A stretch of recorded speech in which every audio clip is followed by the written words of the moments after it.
వచ్చిందని డాంబికాలు పలికారు. వారి పత్రికలు కూడా డాంబికాలు పలికాయి. మొన్న ఢిల్లీ వెళ్ళి మాకేమి ఇవ్వలేదనేటువంటి మాట మాట్లాడారు. 15,000 గ్రాంట్ అని చెప్పారు. మళ్ళా చూస్తేనేమో వివిధ సంస్థల ద్వారా అప్పు ఇప్పించడానికి కేంద్రం తన బడ్జెట్లో చెప్పింది. ఈయన అడిగింది కూడా అప్పే. మాకు గ్రాంట్ ఇవ్వమని అడిగేటటువంటి ధైర్యం కానీ అలిగేటటువంటి సత్తా కానీ నారా చంద్రబాబు నాయుడు గారికి లేదనేది చాలా స్పష్టంగా అర్థమవుతుంది. అప్పు ఇప్పిస్తారట, ఈయన అప్పు తీసుకుంటాడట. ఆ అప్పు ద్వారా 15,000 కోట్ల రూపాయలు డిఫరెంట్ స్టేజెస్లో దాన్ని చేస్తారట అనేది ఒక దాన్ని మాయాజాలంగా చూపేసేటువంటి ప్రయత్నం చేశారు. దాంతోపాటు సరే ఇంకా హామీల సంగతి వస్తే నేనేం చెప్పాలి? ఇంకా ఏ మాటకు ఆ మాట ఒకటైతే ఒప్పుకోవాలి. అన్నీ మనం కాదనలేం. కానీ చంద్రబాబు నాయుడు గారు 4,000 ఇస్తానన్నాడు. అది మాత్రం ఇచ్చాడు ఒక నెల. నెక్స్ట్ మంత్ ఆ తర్వాత ఏం జరిగిద్దో మనం చెప్పలేము.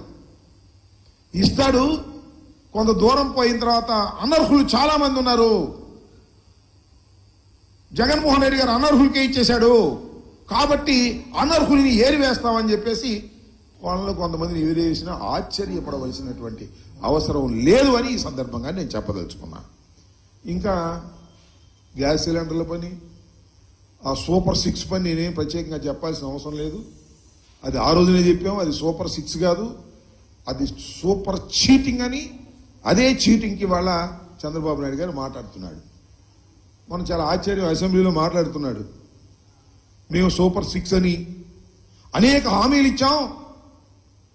ఆ హామీలన్నీ చూస్తుంటే ఆ పైన స్క్రీన్ మీద అసెంబ్లీలో భయం వేస్తుంది అన్నాడు. మరి సంపద సృష్టించేటటువంటి యోధాన యోధుడు, ఆర్థిక శాస్త్రంలో నిపుణుడు, ఎకనామిక్స్ చదివినటువంటి వ్యక్తి, ఆయన ఇచ్చేటప్పుడు భయం వేయలేదంట, అమలు చేసేటప్పుడు భయం వేస్తుందంట. ఇచ్చేటప్పుడేమో జగన్మోహన్ రెడ్డి గారి కన్నా ఎక్కువ ఇచ్చేయాలి, అది అవుద్దో కాదో తెలియకోకుండా ఇచ్చేసేయటం. ఇప్పుడేమో మాకు అవి చూస్తుంటే భయం వేస్తుంది అనేటువంటి మాట మాట్లాడటం. ఎన్నికలకు ముందు ఇచ్చి మాట, ఎన్నికల తరువాత భయం వేస్తుంది. సోదరులారా, ప్రజలారా, మీరే ఆలోచించండి అని అంటున్నాడే ప్రజలు. ఆ ప్రజలకు నిన్ను చూస్తే రోతేస్తుందయ్యా. హామీ ఇస్తావు, హామీ నిలబెట్టుకోలేని నీ ముఖాన్ని చూసినప్పుడు ఆంధ్ర రాష్ట్ర ప్రజానీకానికి రోత వేసేటటువంటి పరిస్థితి, పశ్చాత్తాపం ప్రారంభమైంది. అయ్యయ్యో ఎందుకు వేసాంరా, చంద్రబాబు నాయుడు గారి మాటలు విని ఎందుకు ఇన్ని అబద్ధాలు నమ్మి మనం ఎందుకు ఓటేశామనేటువంటి పశ్చాత్తాపం రాష్ట్ర ప్రజల్లో 2 మాసాలు నిండక ముందే ప్రారంభమైంది. ఇది చరిత్రలో ఒక గొప్ప అంశమని ఈ సందర్భంగా నేను మనవి చేస్తున్నా. అసలు విషయానికి వస్తే ఈ భూముల రీసర్వే, సరే ల్యాండ్ టైటిలింగ్ యాక్ట్ దాని పక్కన పెడదాం. ఆ ల్యాండ్ టైటిలింగ్ యాక్ట్ చాలా గందరగోళమైంది, దుర్మార్గమైంది. దాన్ని రద్దు చేస్తామన్నారు, రద్దు చేశారు.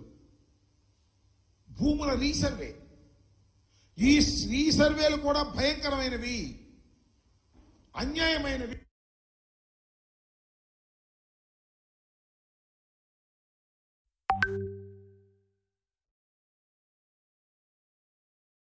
ఈ సర్వే వల్ల రైతాంగం తీవ్రంగా నష్టపోతున్నారు. మేము అధికారంలోకి రావడమే ఆలస్యం, ఈ రీసర్వే కూడా తీసేస్తామని చెప్పేసి ఎన్నికల్లో అనేక ప్రగల్భాలు పలికారు. వాస్తవానికి అవన్నీ కూడా వేసి చూపించాలి. కొద్దిగా ఇది క్లారిటీ లేకపోవటం వల్ల చంద్రబాబు నాయుడు గారు ఏ సందర్భంలో ఏమన్నాడు, జగన్మోహన్ రెడ్డి గారి గురించి, ఈ రీసర్వేల గురించి, ఈ రీసర్వే ఎంత ప్రమాదకరమైంది, మోసపూరితమైంది, ఈ రీసర్వే చేయటం వల్ల రైతులు నష్టపోతారు, జగన్మోహన్ రెడ్డి గారు కావాలని రైతుల్ని నష్టం చేయడం కోసం ఈ రీసర్వేలు పెట్టాడు అనేటువంటి మాట మాట్లాడారు. ఆయన మాట్లాడటమే కాకుండా వస్తుందా, వస్తే ఒకసారి గౌరవ ముఖ్యమంత్రి నారా చంద్రబాబు నాయుడు గారి ఎన్నికలకు ముందు ఏ విధంగా ఒకసారిగా చూపించు.